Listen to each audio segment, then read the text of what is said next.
If one day your aircon cannot switch on, however, how many times you press the power on, so you don't need to call for the technician to repair your aircon. You just replace this universal aircon remote control. Okay, 1000 in one, and the model is K-1028E. Okay, now I want to show you how to set up this remote control sync with your aircon. Okay, just need 2 unit AAA battery, 1 unit, 2 unit. Okay, then power on. Okay, right now still cannot work, so look at this bottom. Okay, you have to press this set button, make it blinking. Okay, once it's blinking, then you can set it. Before that, you have to know that what brand of your aircon. For example, your brand is LG. Okay, then you look for the LG. The LG code is 600 to 609.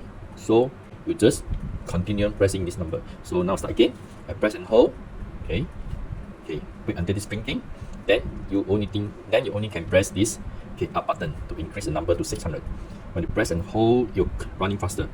Okay, 300, 400, 500. Okay, slow down. Then slowly come to 600. You can hear the beep sound. Okay, then want the beep sound. Okay, now go to 600, 575, okay, 58, 59, okay, 700. So once you hear the beep sound, okay, it fixed. Then you press this OK to fix this number. Okay, and start can use to power on. And this remote control, we got the torchlight. The torchlight is here. And a good thing that you want to save your aircon power. Okay, you can set to here. Okay, when I press this button, you don't need to set the timer, everything.